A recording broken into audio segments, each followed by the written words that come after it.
The international community has been of great significance.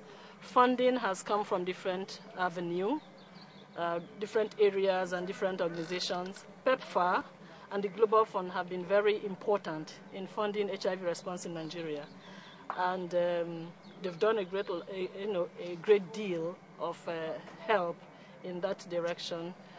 Global Fund, yes, they've tried to reach out. And for PEPFAR, a lot has been done in the area of treatment in Nigeria, as what happened before PEPFAR.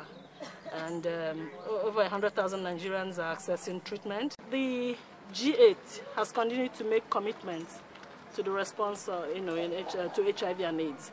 And a lot of these commitments have not been met, unfortunately.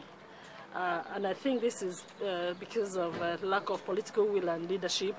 And then generally just politics. Apart from the United States, others are yet to meet their commitments, and I think it's rather unfortunate.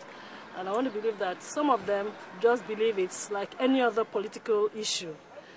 They fail to realize that we're talking about lives of people, lives of women and families. I think they should stand up to their responsibilities, because if there are no people, there will be no leaders. People may argue that less money should be put into HIV/AIDS response due to the recent financial crisis in the world. But I think that is wrong. And anybody who even argues that way will not be telling himself the truth. In his heart of hearts, he will know that he's not saying the correct thing. So I don't think it arises, because the crisis is also a crisis for people. And we're talking about people's lives. So investment into HIV and AIDS is investment in life. It's an investment for posterity. We are talking about people, people's life today, tomorrow, and thereafter. And if people are not healthy, the crisis will even worsen, because they will need to spend more on health care, on funerals, on manpower development, when the others, what you have already developed, have cracked down or are already destroyed. So we need to control HIV and AIDS today, with whatever money is available, because if we leave that to go on, then we will need much more money tomorrow to be able to fund this. It will not wait for any crisis. So the issue of reducing funding for HIV because of this crisis does not arise. While we are fighting the crisis, we are also fighting to increase funding for HIV and AIDS. It should be part of the battle. It should not be out of the battle. There are many health problems in Nigeria, yes. HIV, malaria, TB. But we continue to talk about HIV, being seen as a high priority area for different reasons. For today, malaria is treatable, it's also curable. TB is treatable and it's curable. HIV is treatable and it's not curable.